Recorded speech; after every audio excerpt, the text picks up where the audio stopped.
बूढ़े पिता का कठोर फैसला सीजन 2। पापा आप पैसे दे रहे हो या नहीं? आज मुझे गाड़ी जरूर चाहिए। 1 महीना हो गया है आपको बहाने सुनाते हुए। अब मैं आपकी कोई बात नहीं सुनूंगा। आज पैसे लेकर ही खाना खाऊंगा मैं। बड़ा बेटा घनश्याम जी को बाहर आंगन में खड़ा देखते हुए गुस्से से बोला, पापा मुझे भी 10,000 रुपए चाहिए। आज हमारे दोस्तों ने पार्टी रखी है। छोटा बेटा भी नहाकर बाथरूम से निकलता हुआ आया और बड़े भाई की बात को काटते हुए बोला, अरे पापा इसको तो रोज ही पार्टी के लिए पैसे चाहिए। इसकी तो हर दिन पार्टी चलती रहती है। पहले आप मेरी बात सुनो। आज अगर मुझे पैसे ना मिले ना तो अच्छा नहीं होगा। बड़ा बेटा गुस्से में पैर पटकता हुआ बोलता हुआ बाहर निकल गया। घनश्याम जी दोनों बेटों की बातें सुन रहे थे, परंतु दोनों में से किसी की भी बात का उत्तर न दिया। छोटा बेटा अपने जूते पहनते हुए फिर से बोल पड़ा, पापा आपको सुनाई दे रहा है या नहीं? मुझे आज शाम को 10,000 रुपए चाहिए। मुझे अपने दोस्तों में नाक नहीं कटवानी है। अरे ठीक है बेटा ले लेना, मैं तुम लोगों के लिए ही तो कमाता हूँ। यह कहकर घनश्याम जी अंदर आ गए और अपने कमरे में सुस्ती भरे अंदाज में लेटते हुए अपनी पत्नी रेणु जी से बोले, देखा रेणु, आपके बेटे कैसे हुक्म चला रहे हैं। आपके ही लाड प्यार ने इन्हें बिगाड़ रखा है। रेणु देवी जी मुंह बनाते हुए बोली, कोई बात नहीं, सही हो जाएंगे अपनी आयु के साथ, अभी बच्चे हैं। घनश्याम जी ने अपनी पत्नी को उत्तर देते हुए कहा। रेणु जी अपनी अलमारी में कपड़े लगा रही थी।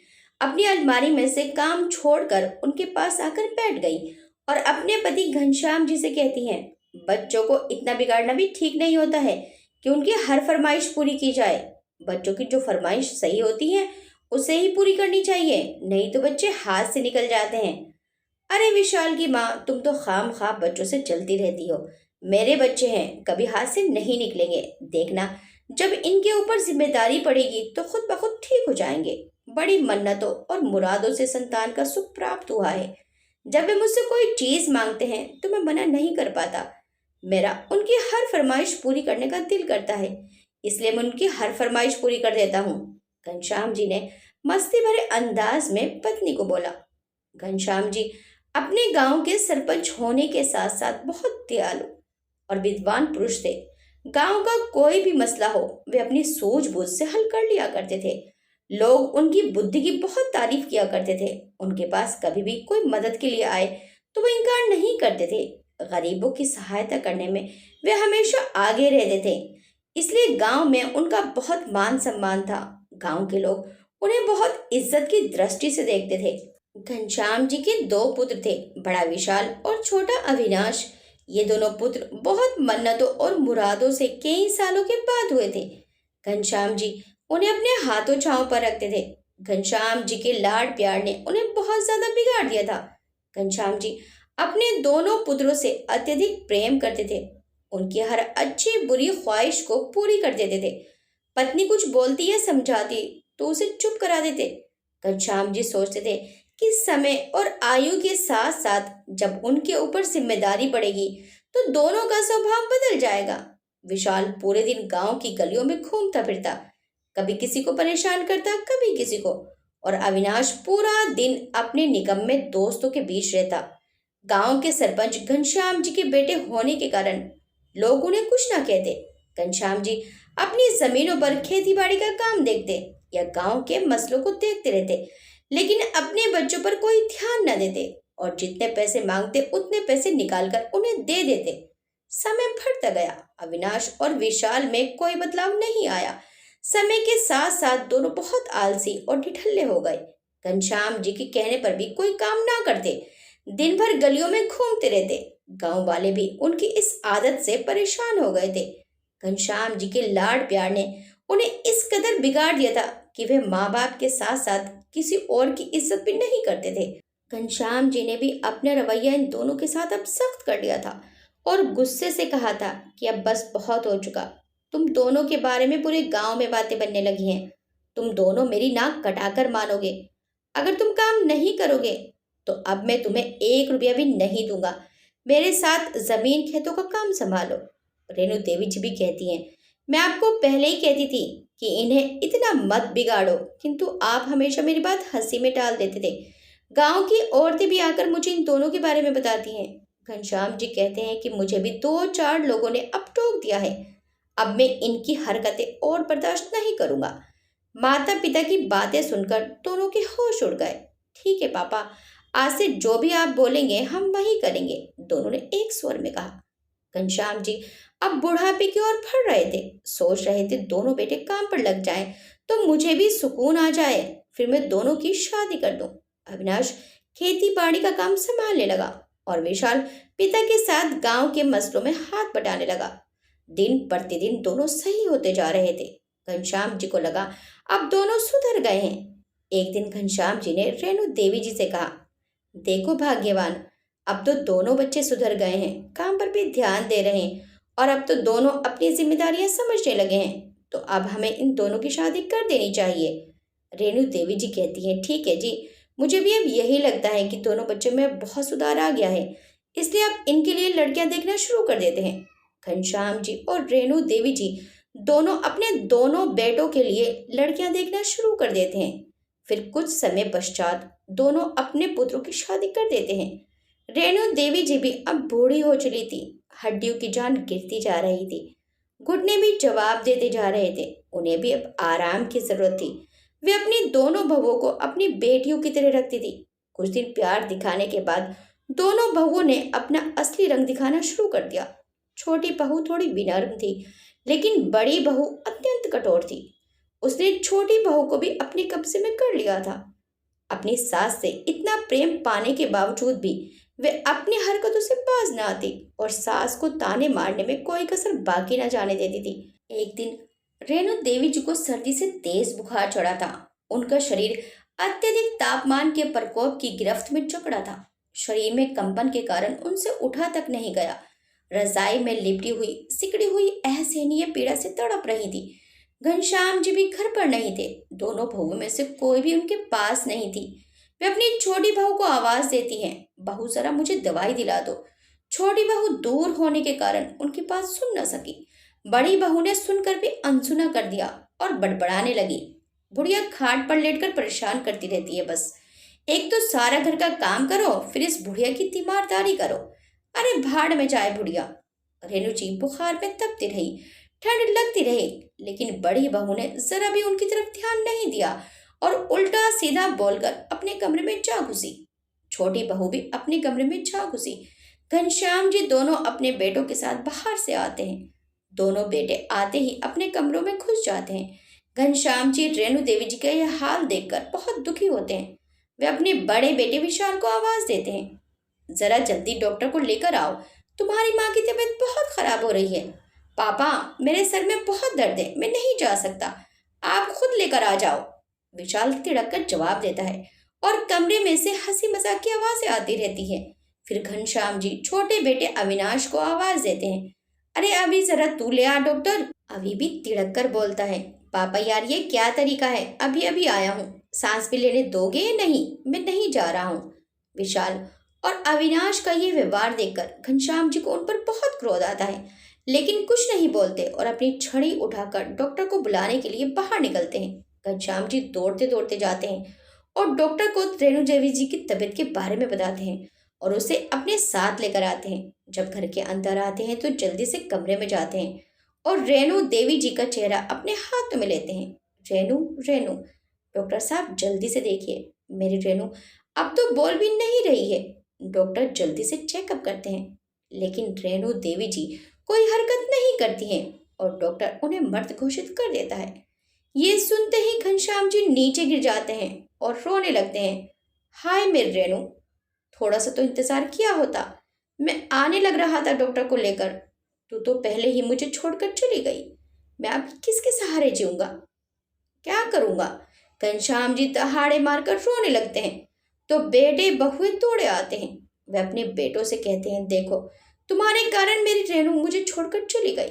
यदि तुम सही समय पर डॉक्टर को बुला लाते तो मेरी रेणु आज मेरे पास होती। मेरी रेणु हमेशा मुझे कहती थी कि आप लाड प्यार में इन्हें बिगाड़ रहे हो, ये काम नहीं आएंगे हमारे। मेरी रेणु सही कहती थी, मार डाला मेरी रेणु को, मैं तुम लोगों को कभी माफ नहीं करूंगा, कभी माफ नहीं करूंगा। घनश्याम जी रेणु देवी जी का क्रियाक्रम करते हैं और अपना घर छोड़कर चले जाते हैं। दोनों बेटे उनके पीछे पीछे आते हैं, लेकिन वे रुकते नहीं, चलते चले जाते हैं। दोनों बेटों को यही डर था कि अगर पिताजी चले गए तो हमारी प्रॉपर्टी भी चली जाएगी।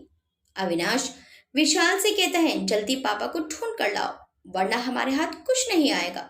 विशाल अपने पापा को ढूंढने के लिए निकल जाता है।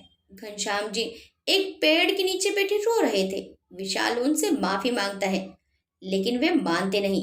विशाल हाथ पैर जोड़ता है और उन्हें घर लेकर आ जाता है। अब घनश्याम जी किसी से कुछ ना कहते और अपने कमरे में बैठे चुपके चुपके रोते रहते और खुद से बातें करते रहते। उन्हें खाने पीने को भी कोई पूछता न था। वे कई कई दिन तक नहाते भी न थे। दोनों बहुओं को तो उनसे कोई मतलब ही न था। कुछ दिन ऐसे ही चलता रहा। कुछ समय पश्चात बेटों को फिर से अपनी प्रॉपर्टी की लालसा हुई, तो अपने पापा के पास आए और कहने लगे, पापा हमें माफ कर दो, हम आपको कभी परेशान नहीं करेंगे, आप जो बोलेंगे हम वही करेंगे। लेकिन घनश्याम जी चुपचाप बैठे थे। उन्हें अपने पुत्रों का लालच समझ आ रहा था। उन्होंने एक संदूक से कुछ पेपर्स निकाले और दोनों के हाथों में दे दिए और कहा, लो बच्चों, अपनी अमानत, इसे संभाल कर रखो। दोनों पेपर्स देखकर दोनों भाई बहुत खुश हुए और पापा को धन्यवाद देते हुए कमरे से निकल गए। उसके बाद कोई भी बेटा घनश्याम जी के कमरे में फिर से नहीं आया था। न कोई उन्हें खाने को पूछता, न पानी को। बेटों को जो चाहिए था वो उन्हें मिल गया था। अब घनश्याम जी उन्हें बोझ लगने लगे थे। वे कभी बुलाते तो कोई भी ना सुनता था, कभी अपने पास आने को कहते तो बेटे बहू नाक मुंह बनाकर थिड़कने लगते थे। बुढ़ापे में घनश्याम जी को ऐसी बीमारी ने घेर लिया था कि वे पूरी रात दर्द से चिल्लाते, लेकिन कोई भी ना आता। उनके कमरों की दरों दीवारें उन्हें देखकर रोती भी लगती, किंतु अपनी औलाद को दया न आती। बहू तो फिर भी बहू थी, अपने बेटे भी निर्लज हो चले। और तो और दोनों बेटों ने घनश्याम जी की इस बीमारी से तंग आकर उनका पलंग घर से बाहर निकाल दिया और वे दिन भर वहीं लेटे रहते। किसी बेटे बहू को उन पर दया न आती। वे खांसते रहते पर कोई पानी तक को न पूछता और उन पर झल्लाना शुरू कर देते। एक दिन तेज वर्षा होती है, लेकिन दोनों बेटों को पिताजी का ख्याल तक न रहा। ये वही बेटे थे जिन्हें कभी घनश्याम जी ने कोई भी तकलीफ न आने दी थी। उनकी हर मुराद पूरी की थी। उन्हें कभी भी कोई परेशानी ना होने दी थी। जितने पैसे मांगते थमा देते थे। लेकिन वही बेटे आज राक्षस बन चुके थे। घनश्याम जी बारिश में ही भीगते रहे, चिल्लाते रहे। उनकी हिम्मत ने भी जवाब दे दिया था। उनमें इतनी भी हिम्मत बाकी न थी कि उठकर अंदर ही चले जाएं। वह तड़पते रहे, लेकिन किसी को कोई खबर ना हुई। बुढ़ापे और बीमारी की जान बारिश को सहन न कर सकी और घनश्याम जी चिल्लाते चिल्लाते चिरनिद्रा में लीन हो गए। ये वही बाप था जिसने अपने बच्चों के लिए सुबह न देखी, शाम न देखी, रात न देखी, बारिश न देखी, तूफान न देखा, बस उनकी हर इच्छा पूरी करनी थी। ये वही आंगन था जिसमें कभी बेटे रोते तो तुरंत उन्हें गोदी में उठा लिया जाता था। आज उसी पिता ने इसी आंगन में बारिश में अपनी जान गंवा दी और बेटों को तनिक भर भी लाज न आई। दोनों बेटों को पिता की मौत पर जरा भी दुख न हुआ। और तो और बेटों ने सुख की सांस ली कि हमारे ऊपर से पलट अट गई। अब दोनों बेटे अपनी प्रॉपर्टी को अलग अलग करना चाहते हैं, इसलिए खुशी खुशी पेपर्स लेकर कोर्ट जाते हैं। दोनों भाई वकील को पेपर्स दिखाते हैं। वकील उन पेपर्स को फर्जी कहकर मना कर देता है। ये सुनते ही दोनों बेटों के होश उड़ जाते हैं। दिन में तारे नजर आ जाते हैं। दोनों भाई वहीं स्तब्ध रह जाते हैं और एक दूसरे से कहते हैं कि पापा ने हमें नकली पेपर्स दिए हैं। दोनों एक साथ बोलते हैं कि पापा ने हमें बेवकूफ बना डाला, जाते जाते हमारे साथ खेल खेल गए हैं। दोनों दौड़े दौड़े घर जाते हैं। दोनों की पत्नियां पूछती हैं तो उन्हें भी वे सब बात बता देते हैं और चारों पागलों की तरह पेपर्स ढूंढने लग जाते हैं। बहुत देर ढूंढने के बाद एक छोटे से संदूक में एक पत्र मिलता है। विशाल जल्दी से पत्र उठाकर पढ़ता है, जिसमें लिखा था, मेरे नालायकों, नहीं, नालायक शब्द तुम लोग के लिए बहुत छोटा है। मेरे राक्षस पुत्रों, मैं जानता था मेरे घर से जाने के बाद तुम दोनों मुझसे माफी मांगकर किस लालसा में मुझे घर लाए थे। आखिर हूं तो तुम्हारा ही बाप। मुझे सब दिख रहा था, मैं सब समझ रहा था। जिस माँ की कोख से जन्म लिया, जो बेटे अपने उस माँ को ही खा गए, वो बाप की क्या सके होंगे। मैं जानता हूँ मेरी जायदाद तुम लोगों को चाहिए और वे मिलते ही तुम लोग अपनी औकात दिखा दोगे। और ऐसा ही हुआ, इसलिए मैंने पहले ही नकली पेपर्स का इंतजाम कर लिया था और तुम बेवकूफों ने उन्हें जांचने की भी कोशिश ना की। जायदाद मिलने के चक्कर में इतने अंधे हो गए थे कि मेरी मौत का इंतजार कर रहे थे। मेरे मरते ही तुम पेपर्स लेकर वकील के पास गए होंगे और उन्हें नकली घोषित होने पर पागलों की तरह मेरे कमरे में टक्कर मार रहे होंगे। टक्कर मारने पर तुम्हें ये संदूक मिला होगा और उसमें से मेरा पत्र निकला होगा, जिसे तुम में से एक इस पत्र को पढ़ रहा होगा। तो क्या पाया इस पत्र में? ले लो ठेंगा। ठेंगा ही तुम लोग के लिए काफी है। बेवकूफो, मेरा सब कुछ तुम्हारा ही तो था। अगर तुम लोग हम दोनों के साथ ऐसा व्यवहार ना करते तो सब तुम्हारा था। अगर हमें औलाद का सुख प्राप्त ना हो सका तो तुम्हें भी जायदाद का सौभाग्य प्राप्त ना हो सका। सारा जीवन पश्चाताप की अग्नि में जलना। तुम्हारा मरा हुआ पिता घनश्याम। पत्र पढ़ते ही उनके पैरों से जमीन निकल गई। चारों एक दूसरे को आंखें फाड़कर देखने लगे। बहुत देर बाद होश आई तो विशाल स्तब्ध होकर कहता है, यह पापा ने हमारे साथ अच्छा नहीं किया।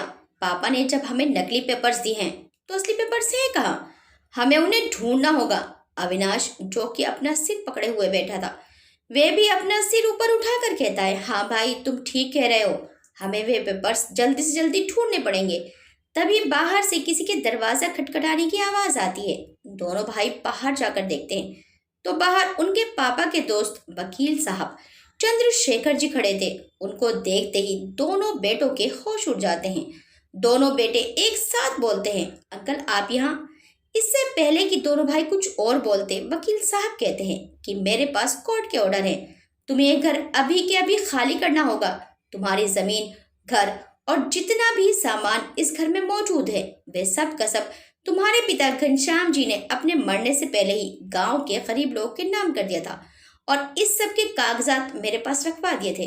क्योंकि अब घनश्याम जी इस दुनिया में नहीं रहे तो ये घर, जमीन और घर के सब सामान पर तुम्हारा कोई अधिकार नहीं है। अब इस घर में तुम्हारा कुछ भी नहीं है। तुम लोग केवल अपनी पत्नियों का सामान, जो कि वे दहेज में लाई हैं, वही ले जा सकते हो। उसे छोड़कर तुम इस घर से एक भी सामान नहीं ले जा सकते। दोनों भाइयों की पत्नियां भी वहां आ जाती हैं और ये बात सुन लेती हैं। चारों बेटे और बहुओं के पैरों तले जमीन निकल जाती है। वे एक दूसरे का मुंह देख रहे थे और उनके चेहरे पर हवाइयां उड़ रही थी। दोनों बेटों को धरती घूमती हुई महसूस हो रही थी। वे दोनों अपना सिर पकड़कर वहीं बैठ जाते हैं। चंद्रशेखर जी उन दोनों को कहते हैं कि जल्दी कीजिए, हमारे पास इतना वक्त नहीं है। ये सुनकर दोनों बेटे खड़े होते हैं और मरे हुए कदमों से अंदर जाते हैं। उनके पीछे पीछे वकील साहब भी अंदर आ जाते हैं और वकील साहब एक एक चीज की जांच पड़ताल करते हैं कि कौन सी घर की चीज है और कौन सी दहेज में आई है। सारी जांच पड़ताल करने के बाद वे चारों बेटे और बहुएं मजबूरन अपने अधमरे से शरीर के साथ बोझल कदमों से अपना चंद सामान लेकर उस घर को छोड़कर चले जाते हैं। चंद्रशेखर जी उस घर को गांव के बेघर लोगों को रहने के लिए दे देते हैं और जमीन को पटाई पर दे देते हैं और उसे जो पैसा आता है वे भी गरीब लोगों पर खर्च कर दिया जाता है। और इधर वे चारों बेटे और बहुएं एक किराए के घर में जाकर रहने लगते हैं। जमीन तो अब उनके पास रही नहीं थी और उन दोनों भाइयों ने ज्यादा पढ़ाई भी नहीं की थी, तो वे अब मजदूरी करके अपना पेट भरते हैं। दोनों भाइयों की पत्नियां अपने अपने पति को दिन भर ताने मारती रहती हैं और उनसे लड़ती रहती हैं। विशाल और अविनाश हर वक्त अपने कर्मों पर अपने आप को कोसते रहते हैं कि काश हमने अपने माता पिता के साथ ऐसा घिनौना काम नहीं किया होता, तो आज हमारे पास हमारे माता पिता के साथ साथ सब कुछ होता।